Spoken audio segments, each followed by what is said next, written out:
We are not in Florida going to allow any media-driven hysteria to do anything to infringe people's individual freedoms when it comes to any type of COVID variants. And when I saw Fauci on TV yesterday saying that he couldn't rule out lockdowns, and then even today President Biden didn't rule it out, I said, no, not now, for now. And let me just say, in Florida, we will not let them lock you down.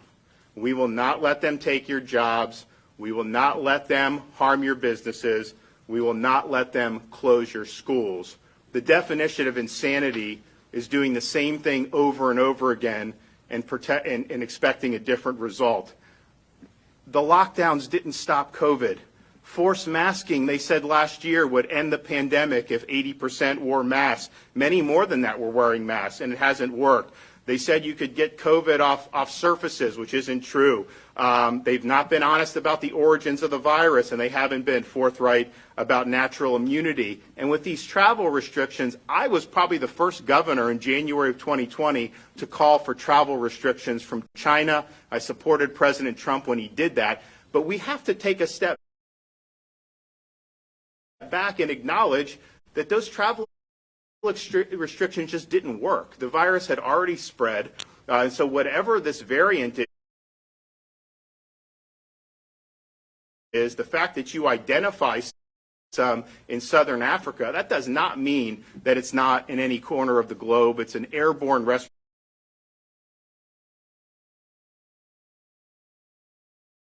respiratory virus. So I think those restrictions are not going to work. They haven't worked in the past, and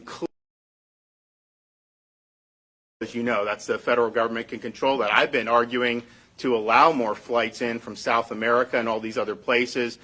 We had most of that shut off for a long, long time. I think it's ineffective. I don't think it works. You can't cripple your society for fear of a variant where we don't even have any really meaningful data on. The South African doctor that identified it, she said this has been very mild. And so why would you be doing knee-jerk reactions? And I think we also just have to be honest, and I've been saying this for a long time, and Fauci even admitted this. This is the first time I've ever heard him admit this. He admitted this yesterday, that COVID will not go away, that it will end up being an endemic respiratory virus. They had been committed to a, quote, zero COVID policy that thought you could eradicate it. It has animal reservoirs. You're not going to eradicate. It's going to end up being an endemic respiratory virus. So that's just the reality. And so it's already spread. It has a seasonal pattern. Remember when I said over the summer, we have seasonal waves in the South. A lot of the corporate press, oh my gosh. Now that it's taking off in the North, they don't have governors that they want to blame for it, and so now they're saying it's seasonal. But that's obvious that that's the case. If you look, when states in the same region go up and down at the same time,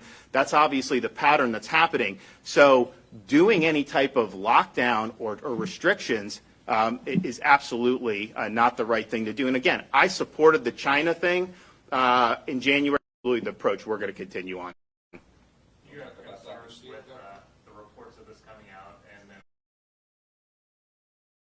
what's being said at the national level about this impacting tourism numbers here?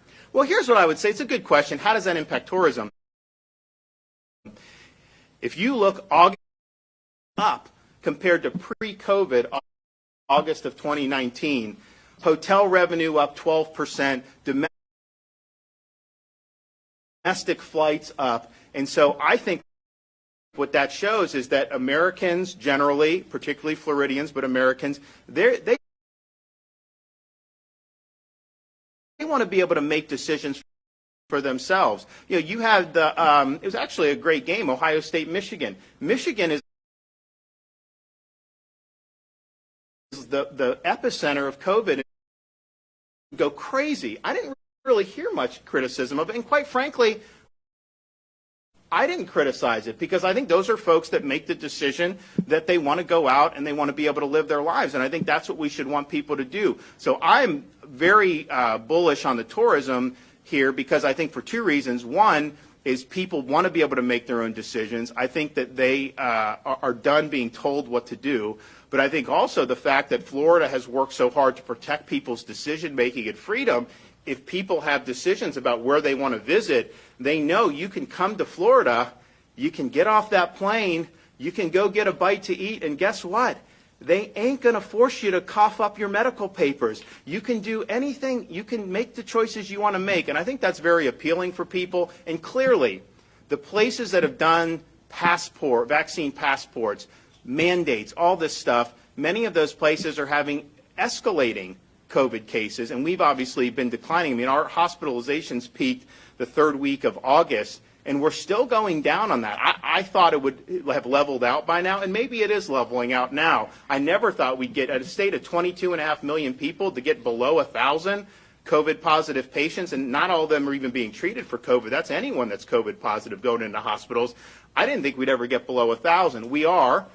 Maybe it'll keep going down. I hope so. But we assume that there'll be a bottom out, and then at winter you typically have more. I don't think it'll be summer level, but I think you'll see that. But people are going to be able to make their decisions, and that is what we've got to keep. And I just think that to even be entertaining some of these draconian things, we're not going to stand for it. But it's a huge, huge mistake to go down that road.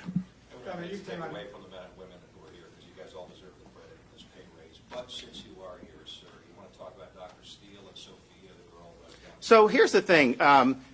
It was wrong to force that mask on her. She's got Down syndrome. People are making a big deal, say the police didn't think they should bring criminal charges. I never said anything about criminal charges. She was not treated right.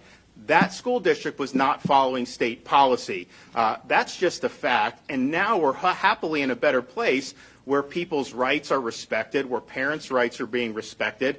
And I think that that's just a much better situation for all involved. But I don't get hung up on some of these policies, whether someone should be prosecuted or not, because I don't know all the individual facts. I just know it was wrong to do what they did to a girl who clearly had every reason to not have that happen to her. All right, folks, thank you so much for joining us here at Golden State Times. If you're new to the channel, we encourage you to subscribe by clicking that middle button. Also, check out our previous video by clicking the video on the right, or a video you might enjoy by clicking the video on the left. Also, don't forget to click the thumbs up button and share this video on social media. Peace.